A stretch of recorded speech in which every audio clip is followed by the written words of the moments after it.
भैंसों के तबेले के पास पढ़ाई, क्योंकि शिक्षा जरूरी है।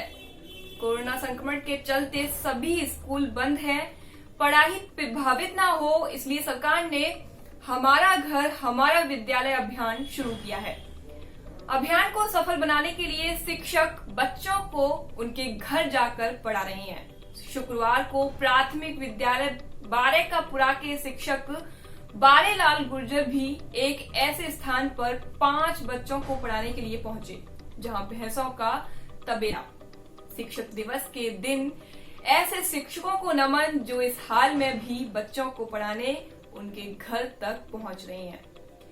नमस्कार, आप देख रहे हैं मुरैना न्यूज और मैं हूं आपके साथ मोनिका। तो चलिए देखते हैं मुरैना की आज की खबरें।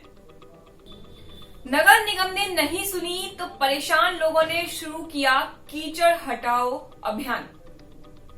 वार्ड क्रमांक 14, 15 और 19 में सड़क गंदगी, जलभराव जैसी समस्याओं का अंबार लगा है। इन समस्याओं के बावजूद नगर निगम अफसरों ने उक्त वार्डों की समस्याएं हल करने की कोई कार्रवाई नहीं की। इससे खपा होकर शुक्रवार को पूर्व पार्षद दिलीप राठौर के नेतृत्व में स्थानीय लोगों ने गांधीगिरी का परिचय देते हुए मेरा मोहल्ला मेरा स्वाभिमान शुरू किया, जिसके तहत शुक्रवार को भूमिया मंदिर के पास स्थित टंच रोड पर पसरी कीचड़ को साफ किया। 7 दिन चलेगा अभियान। मेन सड़क पर पसरी कीचड़ से परेशान लोगों ने बताया कि मेयर जारी रहेगा, जिसके तहत 15 से 20 युवाओं की टीम मोहल्लों में पसरी गंदगी को साफ कर रही है। इस कार्य के लिए युवाओं का उत्साह देखते बन रहा है। शनिवार को युवाओं की टीम यादव कॉलोनी में पसरी गंदगी को साफ करेगी। इसी तरह स्थानीय लोगों ने स्वयं के स्तर पर 7 दिन की योजना बनाकर वार्ड 14, 15 और 19 की समस्याओं का निराकरण करने का निर्णय लिया है।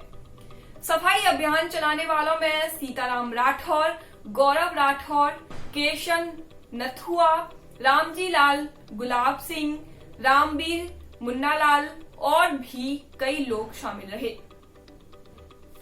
9 सितंबर को कलेक्टोरेट पर होगा प्रदर्शन। आंदोलन का नेतृत्व कर रहे पूर्व पार्षद दिलीप राठौर ने बताया कि सड़क कीचड़, गंदगी और जल भराव की समस्या से परेशान लोगों ने गांधीगिरी परिचय देते हुए विरोध स्वरूप 21 अगस्त को थोक सब्जी मंडी के सामने मेन सड़क पर पानी से भरे गड्ढों में धान और पौधे रोपने का काम किया था।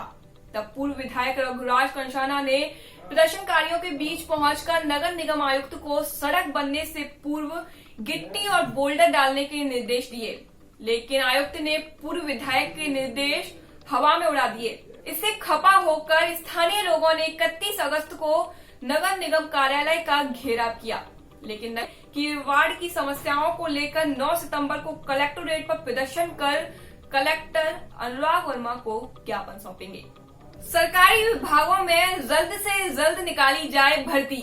सरकारी विभागों में जल्द से जल्द भर्ती निकालने की मांग को लेकर शुक्रवार को छात्र संघर्ष समिति ने शहर में रैली निकालकर मुख्यमंत्री के नाम कलेक्टर को ज्ञापन सौंपा। ज्ञापन सौंपने से पूर्व प्रदर्शनकारी छात्र जीवाजीगंज स्थित टाउन हॉल परिसर में एकत्रित हुए, जहां से वे रैली के रूप में परिवर्तित होकर कलेक्टोरेट पहुंचे।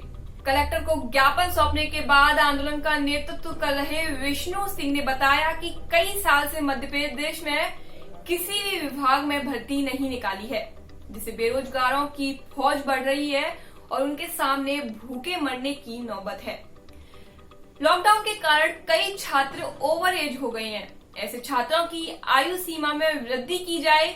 इसके अलावा भर्ती के लिए भरी जाने वाली फीस कम की जाए। छात्र संघर्ष समिति का कहना है कि अगर प्रदेश सरकार ने 7 दिन में उनकी मांगे नहीं मानी तो आंदोलन करेंगे, जिसकी जवाबदेही शासन और प्रशासन की होगी। कलेक्टर को ज्ञापन सौंपने के बाद प्रदर्शनकारी छात्र प्रदेश सरकार के खिलाफ नारेबाजी करते हुए भाजपा जिलाध्यक्ष योगेश पाल गुप्ता के घर ज्ञापन सौंपने पहुंचे, लेकिन जिलाध्यक्ष घर पर नहीं मिलने से छात्र बिफर गए और हंगामा करने लगे। इसके बाद पुलिस ने मौके पर पहुंचकर छात्रों को खदेड़ा। इसके पूर्व विधायक गजराज सिंह सिकरवार ने प्रदर्शन कर रहे छात्रों का ज्ञापन लिया। सीवर प्रोजेक्ट को लेकर बिफरे कलेक्टर, बोले 10 दिन में उखड़ी सड़कें बनाओ, नहीं तो परिणाम भुगतने को तैयार रहो। कलेक्टर अनुराग वर्मा ने शुक्रवार को उखड़ी सड़कों को लेकर सीवर प्रोजेक्ट के मैनेजर और नगर निगम के अधिकारियों की क्लास ली। कलेक्टोरेट में आयोजित बैठक में कलेक्टर ने सीवर प्रोजेक्ट में कंपनी के मैनेजर से कहा, 2018 में सीवर प्रोजेक्ट का काम पूरा होना था, यह अभी तक अधूरा है। स्पष्ट करें कि काम कब तक पूरा होगा। सीवर निर्माण कार्य जब मैं पहले मुरैना में था उस समय से अभी तक चल रहा है। पूरा शहर खुदा पड़ा है, लोग परेशान हैं, ऐसा अब नहीं चलेगा। मुझे काम में तेजी चाहिए, अन्यथा कंपनी के खिलाफ एक्शन लिया जाएगा। कलेक्टर ने कहा कि 10 दिन में 1600 मीटर उखड़ी सड़कों को पहले जैसा तैयार करें, जिससे आम नागरिक को परेशानी न हो। नियम तो ये है कि ठेकेदार 200 मीटर लंबाई की सड़क खोदकर सीवर लाइन बिछाएगा, उसके बाद सड़क को उसी हाल में तैयार करेगा। सड़क यदि सीमेंट की थी तो वैसी बनाएगा और डामरीकृत की थी तो डामर की सड़क बनाकर देनी होगी। लेकिन अभी तो शहर में हाल बुरा है, जहां देखो वहां सड़क खुदी पड़ी है। वार्ड 19 में सीमांकन नहीं होने से काम अधूरा। सीवर प्रोजेक्ट पर चर्चा के दौरान कलेक्टर ने पूछा कि काम करने में कहीं कोई दिक्कत आ रही हो तो हमें बताओ। ये बात सुनकर प्रोजेक्ट मैनेजर ने कहा कि वार्ड नंबर 19 में नाला नंबर 2 के पास सीमांकन नहीं होने से सीवर की मेन लाइन डालने का काम अधूरा है, जिससे वार्ड क्रमांक 19, 20, 21, 22 और 23 के हाउस कनेक्शन प्रभावित हो रहे हैं। 26,000 घरों में से दे पाए सिर्फ 2,000 कनेक्शन। सीवर प्रोजेक्ट को लेकर मैनेजर ने जानकारी दी कि शहर में सीवर बिछाने का 98% काम हो चुका है और 26,500 घरों के कनेक्शन जोड़ने हैं। उसमें से 2,000 घरों के कनेक्शन किए जा चुके हैं। दिसंबर तक 31 मार्च 2021 तक सभी 26,500 कनेक्शन और एसटीपी का 100% कार्य पूरा हो जाएगा। कलेक्टर वर्मा के पूछने पर मैनेजर ने बताया कि एसटीपी का कार्य 90% हो चुका है और उसका ट्रायल अक्टूबर माह में करेंगे। दिसंबर तक एसटीपी का कार्य 100% तक पूरा कर दिया जाएगा। आर्थिक कल्याण योजना में कैलारस और झुंडपुरा में कोई प्रगति नहीं। मुख्यमंत्री आर्थिक कल्याण योजना के क्रियान्वयन की समीक्षा के दौरान कलेक्टर ने पाया कि कैलारस और झुंडपुरा में इस योजना में कोई प्रोग्रेस नहीं है, इसलिए दोनों मुख्य नगर पालिका अधिकारियों की सीआर में इसे अंकित किया जाए। वहीं प्रधानमंत्री पथ विक्रेता आत्मनिर्भर निधि योजना के अंतर्गत निकायवार समीक्षा के दौरान कलेक्टर ने पाया कि नगर निगम मुरैना, अंबा नगर पालिका और झुंडपुरा नगर पंचायत की प्रगति संतोषजनक नहीं है। इसके अलावा लॉकडाउन के दौरान बाहर से आए प्रवासी श्रमिकों को नगर निगम सहित अंबा, पोरसा और सबलगढ़ की नगर पालिका, कैलारस, जौरा, बानौर और झुंडपुरा की नगर पंचायतों ने कोई काम नहीं दिया है।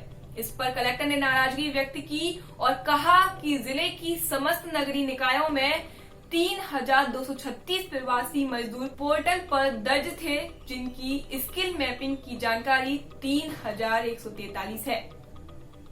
ऑटोमेटेड ड्राइविंग टेस्ट के लिए परिवहन विभाग बनाएगा हाईटेक ट्रैक। अब ड्राइविंग लाइसेंस लेना आसान नहीं होगा। बायोमेट्रिक पहचान के बाद ही टेस्ट हो पाएगा। नई व्यवस्था में सीसीटीवी कैमरा के माध्यम से 50 सेकंड का कंप्यूटराइज्ड परीक्षण होगा। पास होने पर ही ड्राइविंग लाइसेंस बनेगा। फेल होने पर फीस दोबारा जमा करना होगी।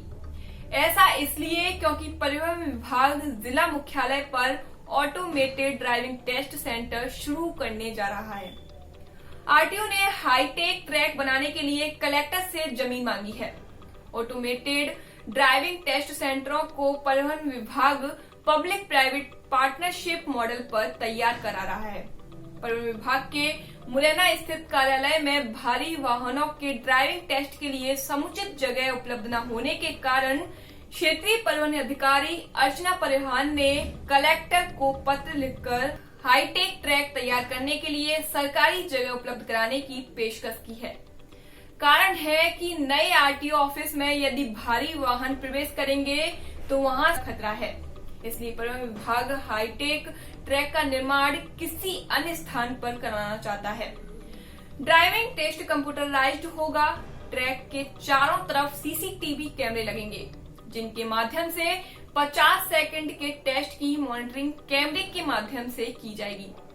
ट्रायल में ट्रैक के अंदर की सफेद लाइन को छूने की स्थिति में सीसीटीवी कैमरे डिटेक्ट कर फेल कर देंगे।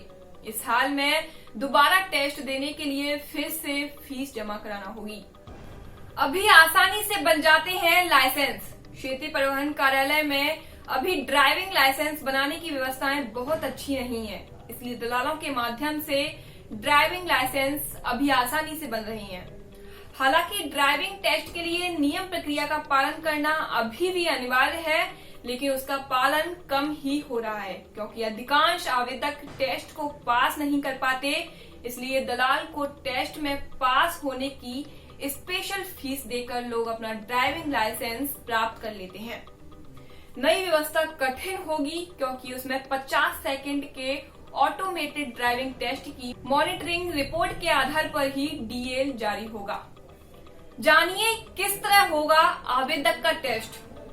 पहले आवेदक की बायोमेट्रिक पहचान होगी, उसके बाद टेस्ट लिया जाएगा। इसके लिए निर्धारित शुल्क जमा करना होगा। दूसरा, कर डाटा सुरक्षित किया जाएगा।